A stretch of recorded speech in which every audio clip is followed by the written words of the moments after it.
Sobrang exciting nitong araw na to guys dahil meron na naman tayong i-open na bagong CHN branch located dito sa Talavera, Nueva Ecija. And all the way from Bataan, dinala na namin yung mga products and equipments na kasama sa package na binili nila.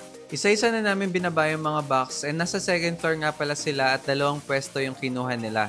Maganda yung pwesto nila kasi tabing daan kaya libre na yung marketing dahil lagi makikita ng mga tao. Bago umuwi ng Bataan, dumaan muna kami sa Starbucks para i-treat yung mga staff namin. Kinabukasan 6 AM pa lang nag-prepare na ulit kami dahil babalik kami para sa grand opening nila. So alis tayo ngayon and pupunta kami sa grand opening ng bago naming CHN branch sa Nueva Ecija sa May Talavera. So actually second branch na namin yun sa Nueva Ecija. And then yung first branch namin is sa SM Cabanatuan. So kita-kits tayo dyan mamaya. And may mag-open pang isa na pangatlong branch ng CHN sa Cabanatuan din. Medyo malapit lang sa SM. Pero may papasukan ka pang kanto sa Kapitan Pepe naman yun. So tara!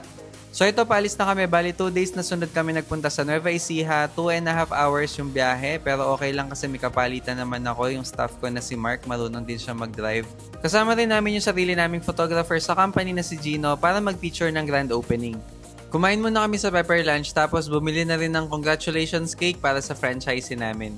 Mag-uumpisa na yung blessing kaya nagpunta na rin kami agad sa branch. Bago mag-opening, ang dami na nag-message sa Facebook page namin dahil excited na rin sila matikman ang Talk of the Town coffee shop sa Bataan.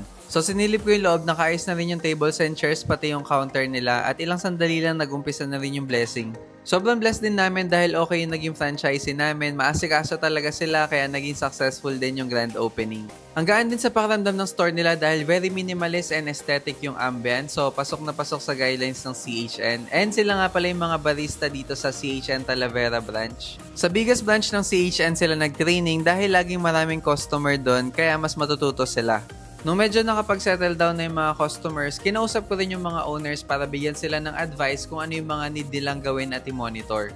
Kaya kung interested ka rin mag-franchise ng CHN Cafe, mag-submit ka lang ng application form na makikita sa website namin, chncafe.ph. Tutulungan ka namin matupad ang Dream Cafe business mo.